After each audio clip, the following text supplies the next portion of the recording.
Miss Jennifer, and welcome to another episode of Fairy Tale STEAM, where we talk about a different fairy tale each week and then issue an engineering challenge based on that fairy tale.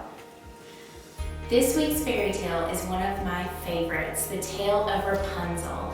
There are so many different versions of this tale, and I'm sure a lot of you might be familiar with the Disney version, which I also love. This week we're going to talk about a pretty hilarious version of the Rapunzel tale.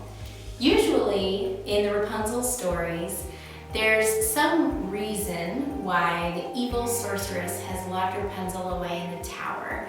In a lot of stories, it's because her mother, when she was pregnant with Rapunzel, had a craving for this very specific type of lettuce, which is where Rapunzel's name comes from. And the husband tries to go and steal the lettuce out of the witch's garden, and she catches him while he's in the process of stealing it.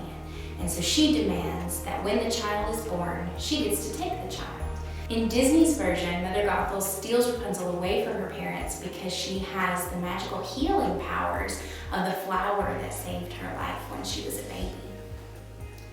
The one thing that all the Rapunzel tales have in common is that Rapunzel is always being held in a very, very tall tower, and she has to constantly keep throwing her hair down for people and objects to get into her tower, which I'm sure would be really exhausting to have people constantly pulling and climbing on your hair. The version of Rapunzel that I want to talk to you about today is a picture book called Falling for Rapunzel, and it was written by Leah Wilcox and illustrated by Lydia Monks.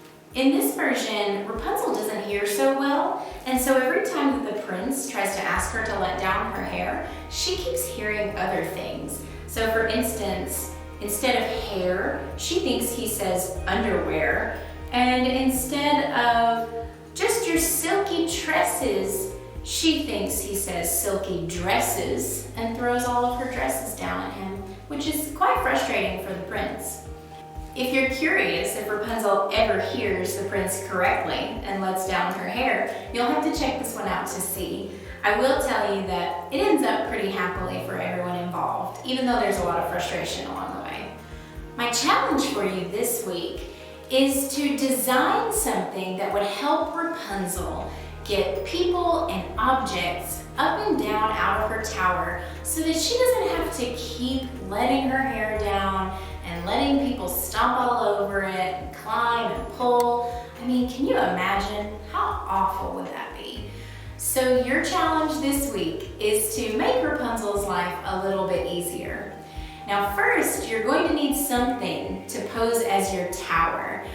We actually had a castle playset here at the library, so that's what I used for my Rapunzel tower. I even had a doll to stand in as Rapunzel, so that was pretty cool. One way you might decide to get things up to Rapunzel's tower is by designing a pulley system, which is what I did. If you're interested in more information about pulleys and how they work, here are some books that you can put on hold for curbside pickup at the library. Now for your pulley system, it has to have something to carry objects and people in, and then it has to have a way to be lifted up toward Rapunzel. It has to have a way to be secured at the top so that she can get things out of the bucket, and then it has to have a way for her to let it back down so that she can send things down to people who might be waiting at the bottom of the tower.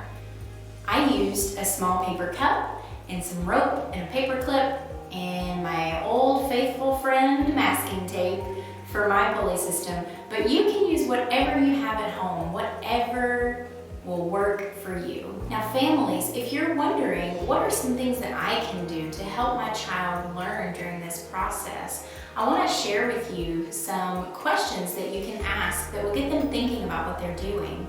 Open-ended questioning is one of the best ways that your child can learn, especially when working through engineering projects like this. It helps them problem solve and think critically about what they're doing. So some examples of open-ended questions would be, tell me about what you've done here. It's not really a question, but it allows the child to explain all of their thinking and reasoning for their project.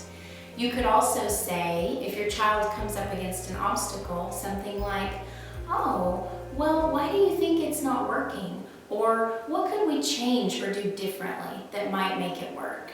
Those are some questions that will help them process what they're doing and think deeply about it and help them come to some solutions.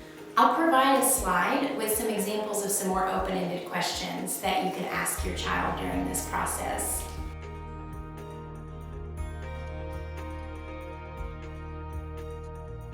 Now, once you've got your pulley system all rigged up, don't forget to share it with us at the library. You can do that by emailing your pictures and videos to summerreading@jcpl.org or sending them to us on Facebook and Instagram at Johnson City Public Library.